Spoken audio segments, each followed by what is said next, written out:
This podcast is sponsored by nobody. Hey dudes, welcome to Splat from the Past, the only 80s themed horror and sci-fi show where things could get totally radical.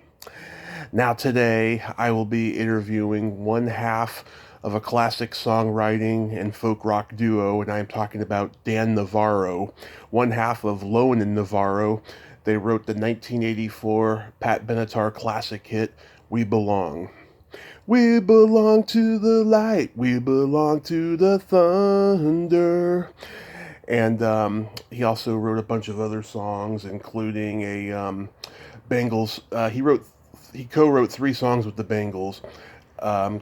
My personal favorite, Everything I Wanted, which was left off of their Everything album and ended up on their greatest hits.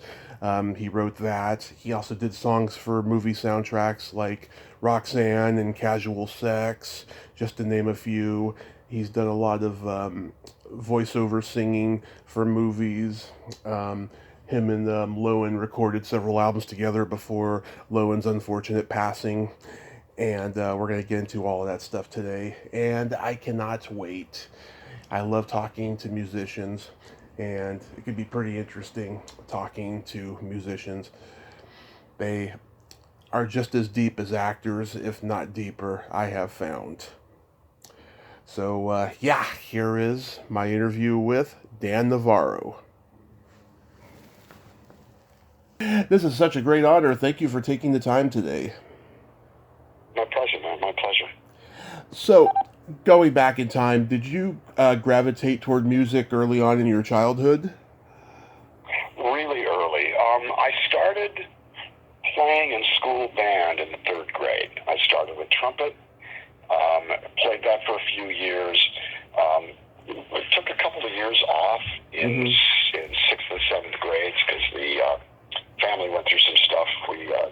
I lost a brother to an accident, and so I kind of shut that stuff down. Oh. And the band director realized that, and when I was getting ready for 8th grade, said, I need a French horn player. Mm-hmm. So I switched to French horn in the 8th grade, and I played French horn all through high school and college. It was my musical foundation, but I always knew that I liked to sing. There was no outlet to sing when I was a kid. Mm-hmm. There was an 8th grade mixed choir, but there was no mixed choir in my high school. So I went to UCLA, played in the UCLA band the first year, and toward the end of that first year, I wound up singing something that a guy heard. He says, you need to go out to the men's glee club, which I did, and I got in, and vocals became my main thing. Right. Became a choral major, a choral conducting major, and then started writing songs, really started writing lyrics senior year of high school. And at the beginning of my 2nd year of college, I said, I need to get a guitar and learn how to play. And then started focusing on songwriting. I guess I got the guitar when I was 18. I started writing songs when I was 19. And it just became this obsession and this possession in terms of wanting to do it all the time. And never really thought for a second that I would get anywhere. But it became, I would, eat, sleep, drink, breathe it. Yeah. And was, hoping against hope that I'd get someplace. I entered a songwriting contest my last year at UCLA and won it. Started making some inroads, and 2 years after I left school, I got my first song on someone else's album. Then it was 7 years of fallow. I still played, I still wrote, but it wasn't really going very well. And in the middle of all of that, at a stage when I decided, well, I guess maybe you should retire, We Belong happened by Pat Benatar, and everything changed. Wow. And then all of a sudden, I'm thrust from I got shoved from hobby into career. Yeah. And I can't say I've never looked back, but it's been a really rocky, rollicking ride through a career that I'm lucky to have and proud of. But man, some big stop-starts and some big peaks and valleys. But I've been lucky to continue to do it now for 37 years. Yeah, wow, that's amazing. So, how many instruments overall do you play? Oh, good God. I still play, I'm able to play brass instruments, trumpet, French horn, Mm-hmm. play piano, I play guitar and bass. I'm not particularly good on the mandolin. Mm-hmm. But essentially, I'm self-taught on the piano and the guitar, but I play them well enough to be able to accompany myself. And, I did learn enough to be able to produce and arrange and record. But I've also, I've had a lucky and concurrent career as a singer in movies and commercials. Right. Lately, for the last 20 years, mostly movies. In some of the biggest movies out there, and it's kind of weird. I fell into it kind of by accident, and that it's become something I can continue to do on a regular basis is nothing but lucky. But able to treat the vocal part of things as it's a career. Mm-hmm. Screen Actors Guild, and Happy Feet, the Lorax, Coco, things like that. Yeah. Do you remember the first album you ever bought? I do, in fact. The first album I ever bought was the Hard Day's Night soundtrack by the Beatles, Awesome. 1964. Yeah. First singles I ever bought were in '65, and it was Like a Rolling Stone by Bob Dylan and It Ain't Me Babe by the Turtles. And then I got home and realized they were both written by the same guy. And Yeah. I was thinking, there's something to this songwriting thing. Yeah. So Lennon McCartney. My parents, Leonard McCartney and Dylan. My parents had a nice record collection, but it was crooners and big bands and older stuff like that. And I did grow up on that. But once the rock era hit and I started buying records, it was all over. Nice. How about the first concert you ever attended? First concert, I grew up in an area that didn't have big concerts. So I grew up in a small town on the Mexican border called Calexico, California. And the first concert was when I went to UCLA. I heard that Jose Feliciano was playing, and this was shortly after his Light My Fire hit. I was a big fan. Mm-hmm. So I went to go see him perform, and it was like a revelation to be able to actually see a show in person. And I went by myself. I had to, take a bus to get there, but the Santa Monica Civic Auditorium. I didn't attend a lot of concerts my first couple of years at UCLA, but by the time third year hit, 1971 was Neil Young at Royce Hall, UCLA, 2,500 seats, totally solo, doing all the stuff from Harvest that came out a year later. Started seeing all of that stuff, and went to a few concerts. The big concert leap happened when I was out of college, and I spent 3 years working for Tower Records. And so we got tickets to everything, and I basically got tickets and drink tabs to everything and everybody, and I ate it all up. Yeah, someone told me, I remember when I was a kid, that people who worked at Tower Records got access to concerts and stuff, and it was always a goal of mine, but by the time I got to reach the age of 18, a lot of the locations had closed down. Yeah. Yeah, for me, this was the 1970s. Yeah. I started working there in 75, and it was a golden era. CDs did not exist yet. We were selling vinyl and 8-tracks and cassettes, and the record business was growing leaps and bounds. I was there, it was basically a job, but I learned a lot, I learned a lot about how the retail record business worked. But it also taught me, where do you want to end up? I've been hired to be an inventory clerk, entry-level sales position for RCA Records. I actually decided not to take the job so I could focus on being a singer and a songwriter. But, the record business has always held a fascination for me. It's so different now. But at that point in time, record stores were where people went to learn about new stuff and to, especially Tower, which was a full catalog store, so we had everything. And it was an incredible place to work, and it became the center of my social life, too. Did you see the documentary All Things Must Pass? I sure did, and I know about half of the people in it are people that I knew. Yeah, I did. It was really fun to watch it. I heard it was pretty good. Yeah, I haven't seen it yet, but people are starting to make documentaries about, part of our landscape that's no longer here. Like someone just made a blockbuster documentary. Wow. Yeah. And looking at that, that was a kind of a brief moment in time when we, the DVDs switched us from the rental market to the sales market. Yeah. Now we're dealing in files. I mean, I've been transferring all my DVDs to MP4 files, and everything is viewable on my Apple TV. And it fills up a hard drive the size of a, paperback book. So, Yeah. and it's, 500 movies and 1,000 TV shows and stuff like that. The whole landscape has changed dramatically. Mm-hmm. Yeah. Especially in the streaming world. Yeah, it kind of snuck up on us, for sure. So how did you meet Eric Lowen?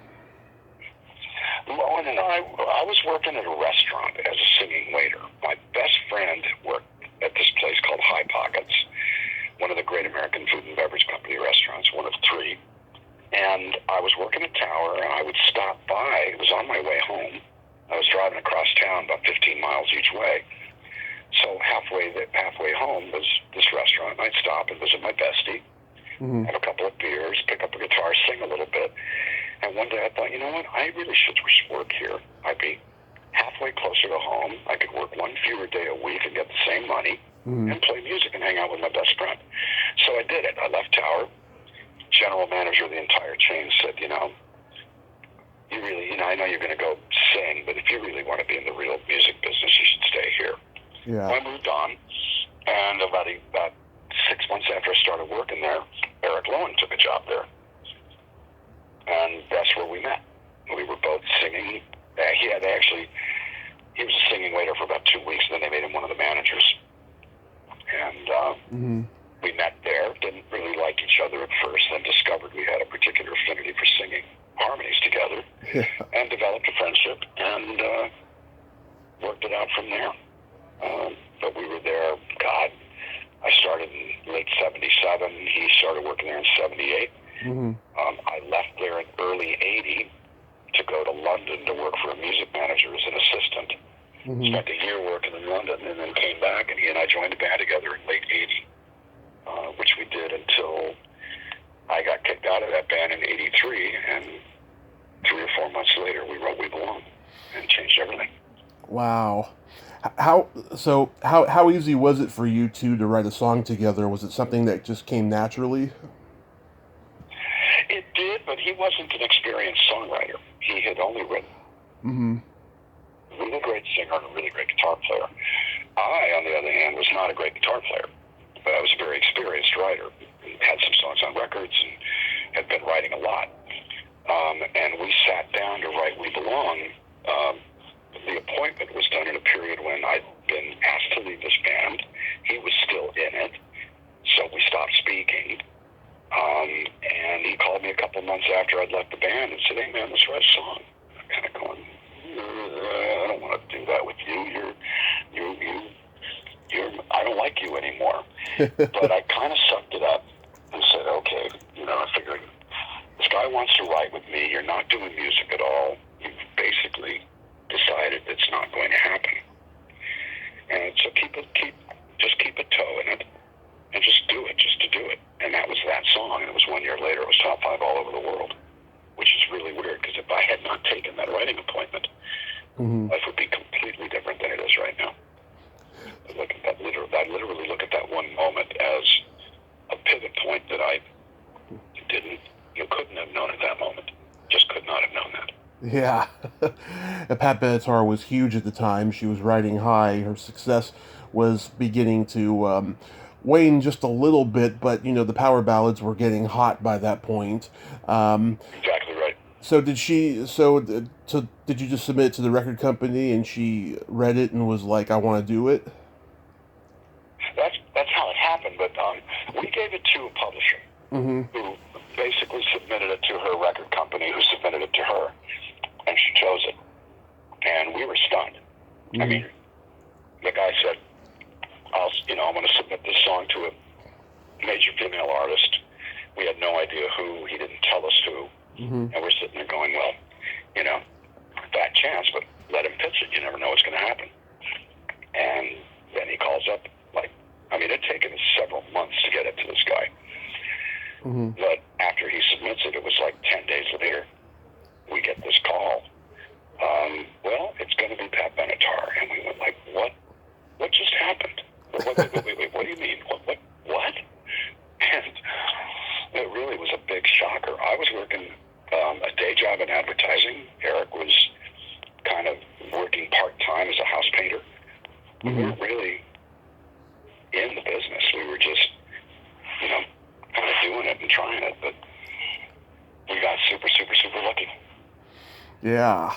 Are you just amazed at the impact the song has had all these years? I really am. I'm mostly amazed at its staying power. That's something I never quite expected. Lucky that it happened, but yeah, I figured that it would come and go. Mm-hmm. Yeah, my dad's a big fan of the song. It's usually the first Pat Benatar song he thinks of when he thinks of Pat Benatar. Right. What was the inspiration? No, Go ahead. Go ahead. I was going to ask, what was the inspiration behind the song? Well, for my part of it, because I wrote most of the lyrics, not all of them, but most of them, I was trying to work out a failed relationship from a couple of years before. And essentially what I was trying to say was it doesn't matter if you agree or not, we belong together. Mm-hmm. Which was ludicrous, but that's what I felt. Eric, for his part, he wrote the whole chord progression. Together we wrote the melody, and I wrote most of the lyrics, but he wrote the first verse of lyrics. Mm-hmm. And that was him trying to work out some troubles in a relationship he was in that was destined to not last. That was kind of starting to flounder, about how, he didn't really want to leave. He just wanted to shake things up and get some acknowledgement for what they had going. His girlfriend at the time was starting to take off as a professional dancer, and she was kind of going, I'm headed for the heights. You might have to you better be able to keep up with me, buddy, that kind of thing. It was a little, she regrets that it came out that way. She and I have talked about it since. They didn't stay together, but, it was, the young person's hubris, and that's how it kind of went. Well, from my side, I was just trying to resolve this old situation, but the two of them together ended up telling a story that resonated with regard to the stuff that isn't working, but that hopefully does or should. What we never realized was that subconsciously, because Eric and I were best friends who fell out, and we didn't intend to write about our own friendship, but when we look back on it in time, it wound up having that undercurrent because our friendship was rekindled. We hadn't spoken in a while, and our friendship was rekindled, and we started working together in earnest, and it was all on the strength of having created that song without regard for how it actually performed. It wasn't until later that when it actually happens, and again, we were both sitting there going, life just got surreal. Because we were both over 30 when we wrote it. Mm-hmm. Thinking, okay, this musical dream, we're still pushing it, but it's pretty unlikely it's ever going to work out. We're over 30. Yeah. And we kind of start thinking, well, if you're over 30, then it's not easy to do. So. Yeah. So when the song hits, were you guys like, oh God, we're going to be the next Steinberg and Kelly? Well, interesting that you say that, because we became friends with them a few years later, very close friends with them, when we were both working with the Bengals in 1987.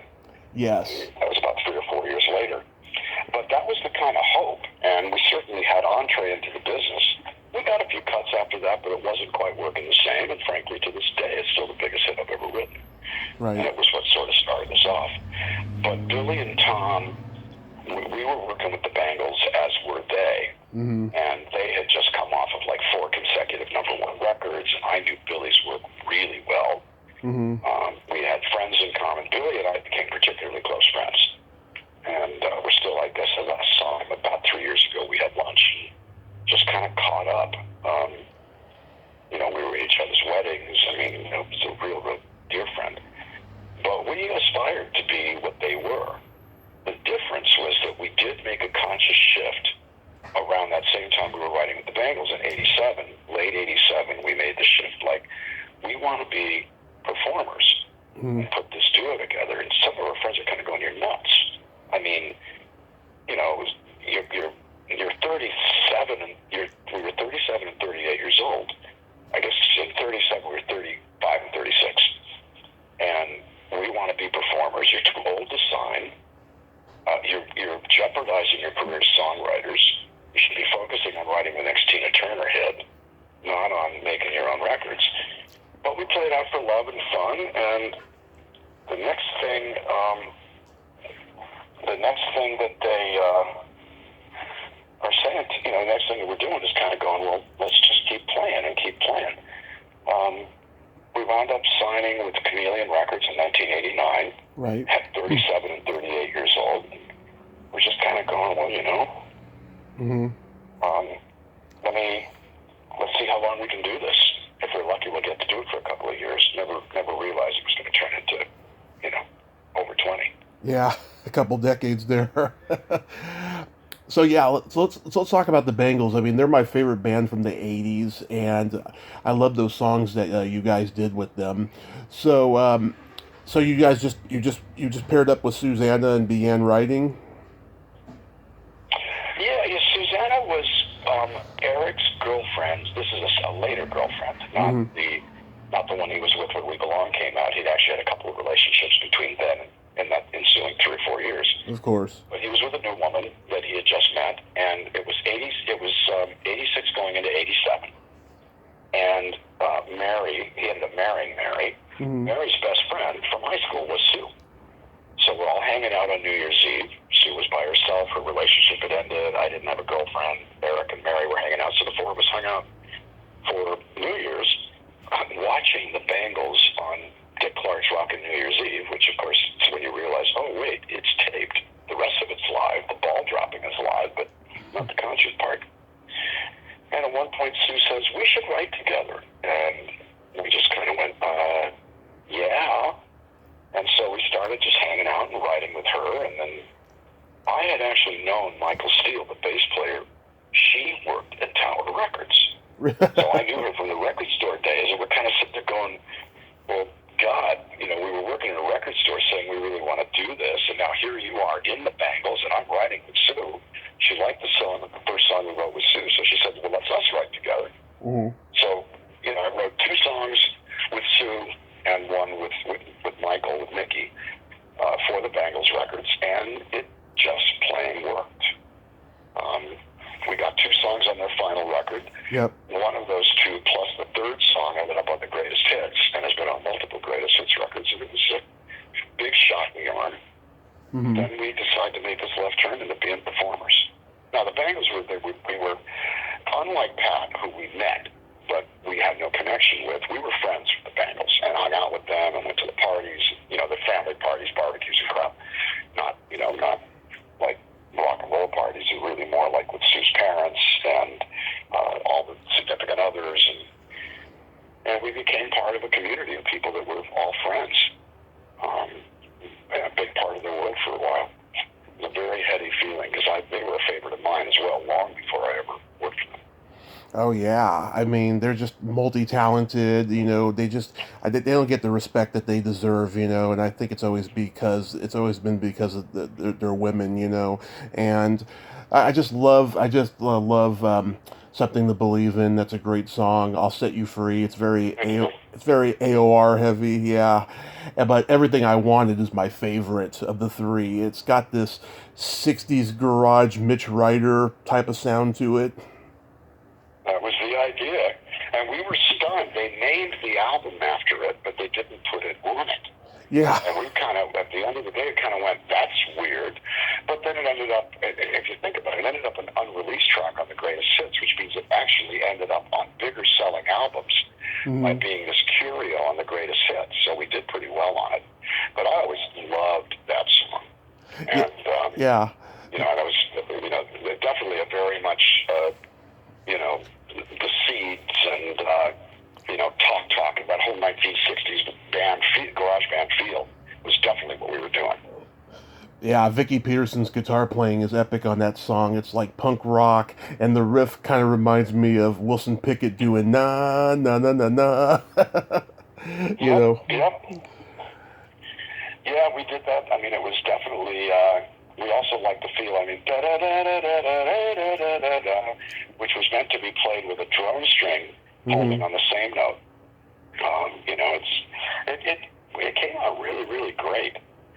What's funny is that the middle section, the way they arranged it a cappella, was not something we had thought of.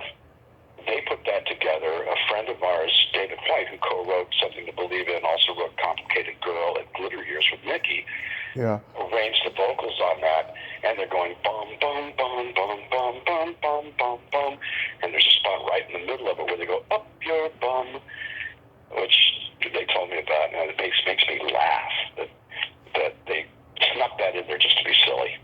Yeah. The song, it sounds like it appears to be about a sexual encounter, is it? Well, it's about seeing somebody and deciding that they're what you really want, but are they? And it's about being interested in something you see from across the room. Right. You know nothing about them. It's everything I wanted, but is it? And so, it was designed to be about heat, without question. Yeah, I mean, when I watched that video with all the clips of their music videos, when I watch those clips and I hear that that chorus, it pretty much sums up that period in a nutshell. You know, they got everything they wanted before the business, you know, and the lack of communication amongst each other broke them apart. You know, it's very romanticizing, that whole period. Well, and it was good fun, and I was surprised it didn't come out as a single. Yeah. I just thought it really had it. They put out In Your Room instead, and again, that's Steinberg and Kelly, and they're my pals. The song that they put on, I guess is it Waiting for You? Or the song that they put on was another Steinberg and Kelly song. I guess they had 3 songs on the record with In Your Room and Eternal Flame. I'll Be With You. Yeah. And so when they put that on the record so we wound up with 2 songs instead of 3. They wound up with 3 instead of 2. And that was a hard one, but, you know, their friend certainly, I mean, I remember I was at Billy's house with my girlfriend at the time, and he goes, yeah, we just wrote this song with Sue, and he played me Eternal Flame. And as soon as it got to the chorus, I just went, oh, dude, congratulations. And we knew, it felt like a #1 record at the time. Yeah, I think it could have been. Really good. I think it could have been a huge hit if the company had decided to release it the proper way. You know. Yeah, well, it's true, but like I say, you end up with the ride along track on multiple greatest hits collections. So we did fine on it. Yeah, I think that part thing. Yeah, I think the everlasting appeal of the Bengals is that, you know, not only do they have genuine affection for the music that they play, but they also have genuine affection for each other, and it comes across in everything that they do. You know, there's a YouTube channel that has every interview, every TV appearance they did back in the 80s. They are friggin' hilarious. They got a great sense of humor. They are amazing people. Now, I've lost complete touch with Mickey. Yeah. She, I think, moved up to Seattle, I think, or maybe San Francisco. And because she was actually the one I knew the longest. I mean, because I'd known her before, and we were both working for the record store. But I've lost touch with her. I don't see Sue often. I hear about Sue through Mary, Eric Lynn's first wife, and I'm still in touch with her. But the one that I tend to see the most often is Vicky. I saw Vicky right before pandemic, and actually at the beginning of pandemic, she participated in a live stream I put together. But she and I were talking about writing together, and it's right before pandemic. And then the funny part is that it's for different reasons than it used to be before. Neither one of, I mean, you know, if I write something good enough to release, I'll do it. But, you know, and if the Bengals ever put it out, great. But it's really more for the love and for the fun now. It's not quite as focused, but in that sense, I mean, I'm writing for a new record now and getting ready to start recording, hopefully in July. I'd love to work one in with her before I get into the studio. It'd be great. Yeah, I'm working on getting her on the podcast, so fingers crossed on that. So, on the strength of We Belong, is that what led to you doing the songs for soundtracks like Police Academy 4 and Roxanne and Casual Sex and all of that? Yeah, all of that stuff came out of the juju that happened from us getting We Belong. And, we had started a writing team with a third guy named Rick Boston, and we were writing every day.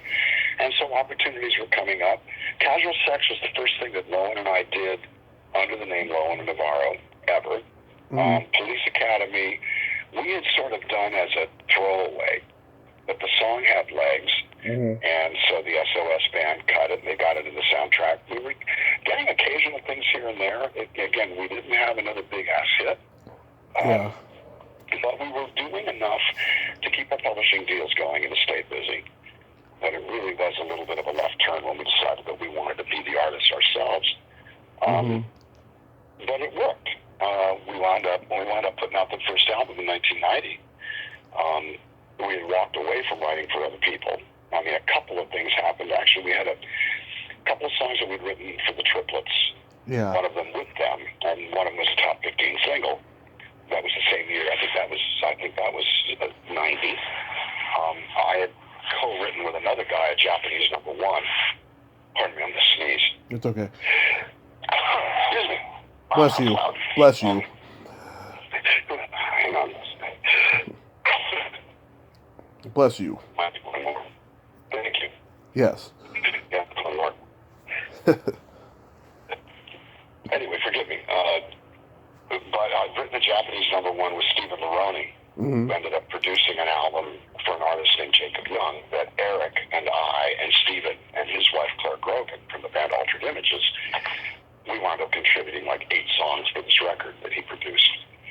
So we were doing stuff occasionally, but our main focus was the band and touring and, developing an audience and making records. We put an album out in 90, put another one out in 93. Right. We released the 1990 record with new tracks in 94, put another one out in 95. And we were just following that baby down.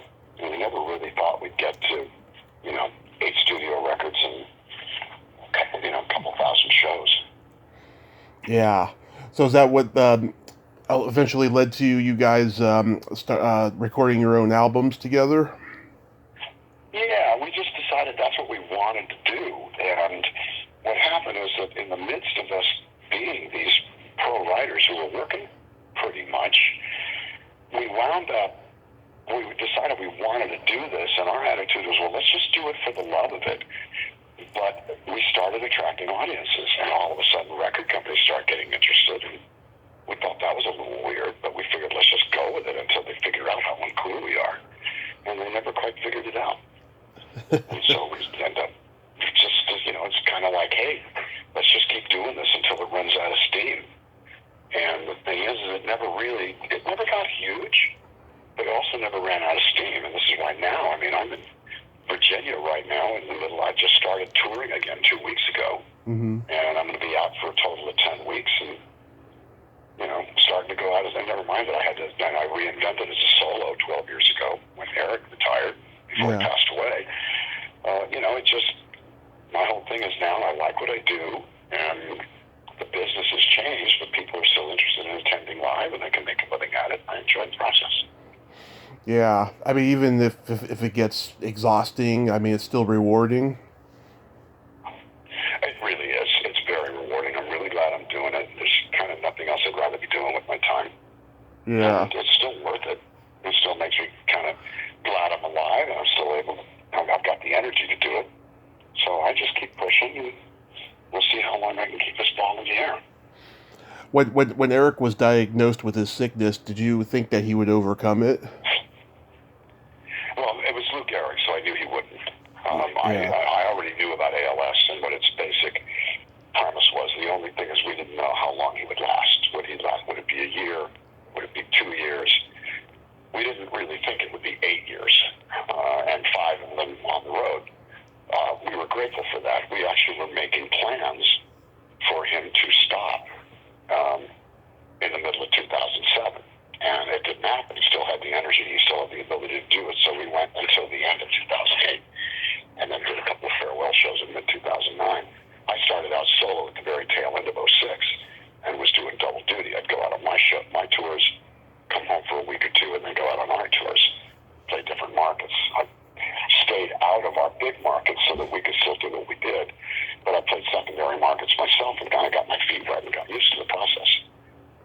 Nice. So it wound up working. But it was a very hard job. But continuing to do what we did was important to us to be able to just to be able to feel good about life. Yeah. It's never been about the money or about the level of success. I'm still lucky to be able to do this.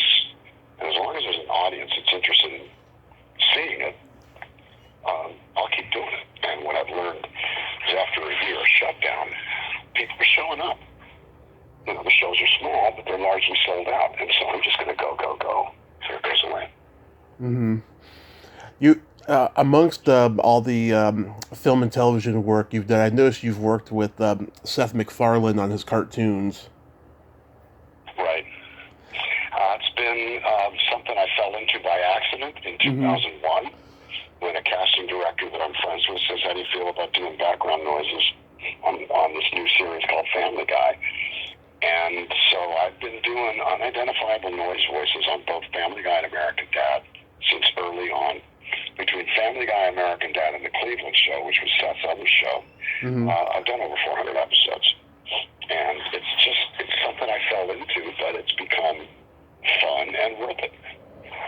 Yeah, I'm a big fan of those shows. They're hilarious.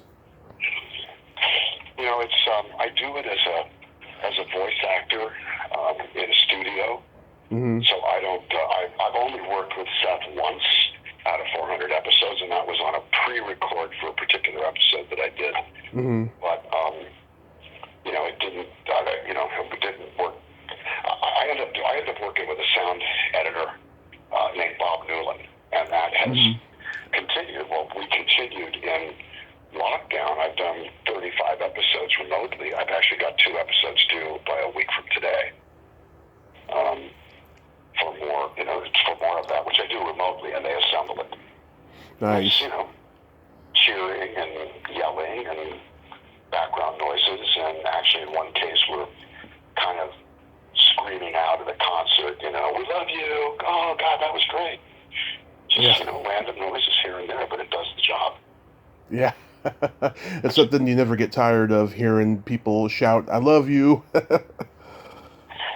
you never do. But the funny part is it's definitely been a labor of love to follow down these various paths and do what I love doing. I don't allow myself to say, well, I don't know how to do that.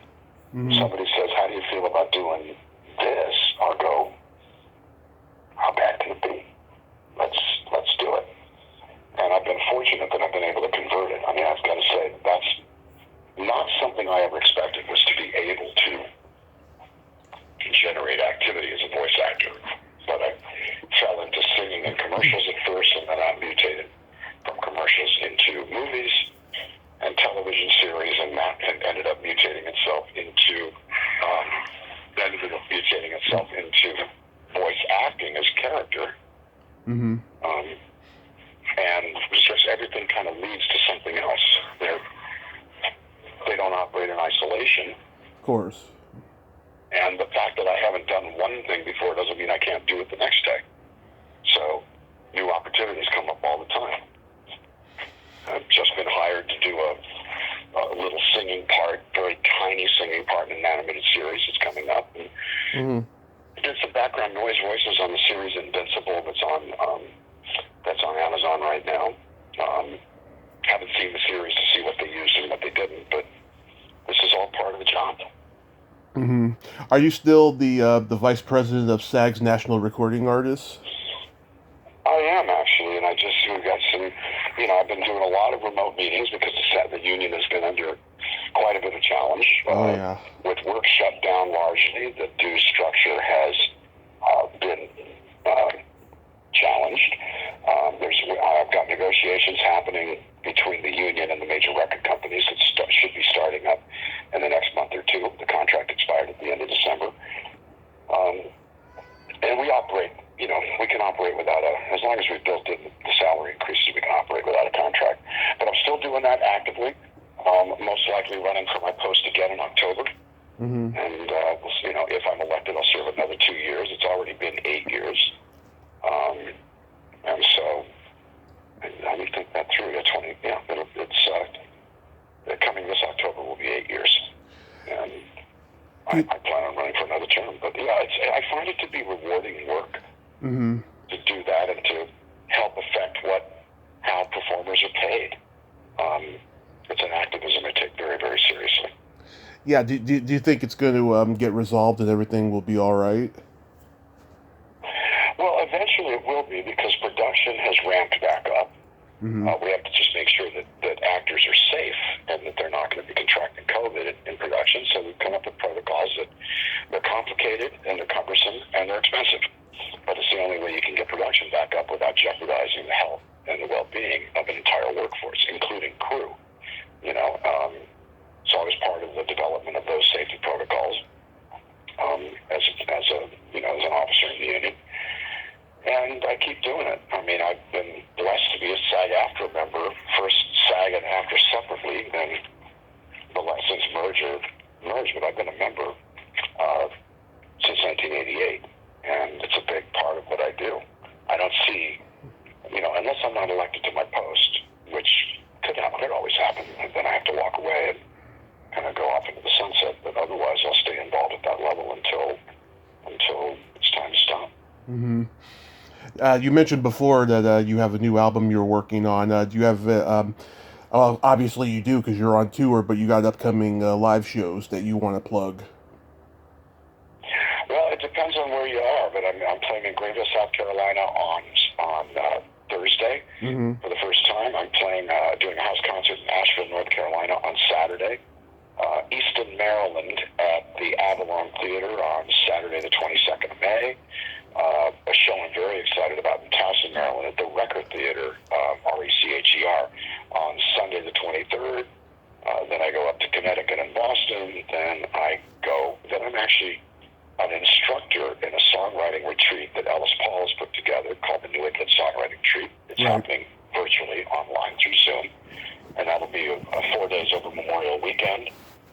Then 3, maybe 4 shows in Texas, then Michigan, 2 shows in Chicago, then Atlanta and Opelika, Alabama. Then I drive across the country at the end of June to go home for 2 months. And that's when I plan on starting the new record. With Jim Scott producing, who did the first 4 Lowen Navarro records. And end of August, I go back out for what's probably going to be another 2 months. And so it's kind of 2 months out, maybe 2 months out, 2 months home, 2 months out, 2 months home. You got your own home studio? My home studio is very kind of pared down. It's not like I have a full-blown studio room. I have recording gear I can work with, and I can get it quiet enough to do little things. But I don't have the kind of studio where I can make a record, and I really don't want one. I like going into a proper studio, working with a producer, and making the record the old-fashioned way, where you're in there and the red light's on, and you've got to get it down and you got to get it right. But I do have, carrying around my recording gear and half a dozen microphones in the van. I could always record something. There is something that I'm doing for an animated series that I'm doing on Friday. Can't talk about it yet, but I'll probably either do it from a hotel room or from a quiet spot in the van out in the middle of nowhere where I'm not hearing car sounds or airplanes or sirens or anything like that. Got it and send it in. Oh, and how's your cousin Dave these days? Dave's doing great. He and I talked a lot in January and a little bit in February. I haven't seen him in a couple of years, partly because pandemic shutdown kept us isolated. But we've been finding ourselves just communicating as bros about things we love. We had a big throwdown over David Bowie right around the anniversary of David's birth and his death. And compared a lot of notes about Bowie. But in terms of, I know he's still, he's got Jane's Addiction shows scheduled. I don't know if he's working on another record or not. He does have a band that he's got with Chris Chaney from Jane's Addiction and with Taylor Hawkins from the Foo Fighters called Ground Control. And I'm hoping they do something more substantial because they ended up doing a live stream tribute to Bowie. And this is with Taylor, the drummer from Foo Fighters. Taylor was the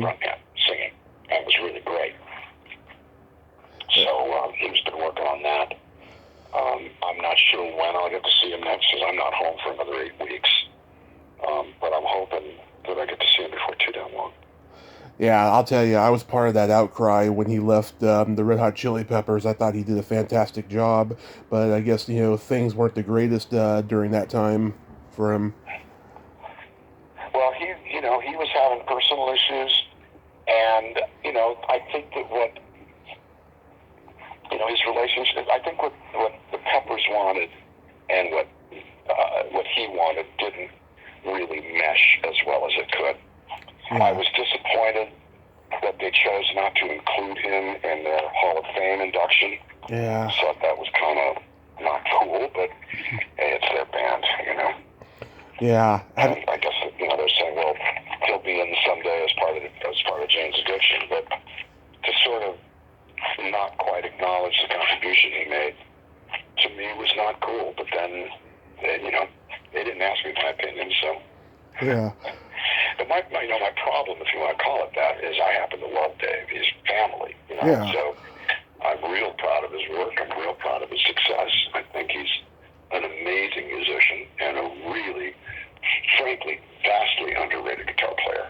Very underrated, for sure. Have you been inducted in the Songwriting Hall of Fame? I haven't. I'm not sure it's ever going to happen. It would be great if it did, but as of right now, I think that I'm a little more interested without putting it too fine a point on it. Mm-hmm. Nothing has come close to touching the success of We Belong. Right. And so, as such, I don't suspect we ever will be inducted in the Songwriting Hall of Fame. I am happy and proud of my career, and so I kind of don't need that. It would be really nice, but I don't expect it. I'm gonna put out a petition. Seriously. Now you're talking. Well, thank you, man. No, I appreciate it. I've been really fortunate. I've had a really good time. I've done work that I'm proud of, and I'm not done. Literally, I'm supposed to be doing a writing session later today that I don't think I'm going to have time to settle into. But I'm still at it, and I'm looking forward to the next record, which, like I say, I plan on starting. With any luck, I would say, my intent is to try to start it around the 15th of July. Wow. And spend a month making it, and then regroup and see where we are. I'll go out end of August for a couple months. And then my suspicion is I would come back home in early September, spend another couple of weeks working on it. And, if I do, I'm doing it with Jim Scott, as I mentioned, who engineered Tom Petty's Wildflowers. Right. He won a Grammy for mixing Foo Fighters' Times Like These. Multiple Grammy Award winner, really, really talented man. Did my first 4 albums back in the early '90s. And I also know I can make a record with him in about a month. I don't need to spend a year doing it, a year and a half. He works well, he works fast, he knows how to get the best sounds, and I like the sort of immediate feel of the records he makes. Well, I hope recording that album goes very well for you, Dan, and I will keep an eye out for it and everything else that you do, and I thank you so much for coming on today. My pleasure, man. My pleasure. Let me know when this is airing, and I'll make sure to put it out there to the Dan fam. There's a little group that got assembled over the course of pandemic. There'll be people that'll be interested in watching this, listening to this. Of course, I appreciate it. Well, you have yourself a great day, and please stay safe out there. Thank you, brother. Same to you. All the best. Thank you, sir. Bye-bye. Okay. Bye-bye. Bye. Well, there you have it. Dan Navarro. Ain't he a cool dude? Ah, what a nice guy, huh? Passionate about music. Love how he speaks fondly about working with the Bengals. That is just so awesome. Well, until next time, this is Tommy Throwback Kovac saying, there's no shame in living in the past, because the present sucks. Later, dudes.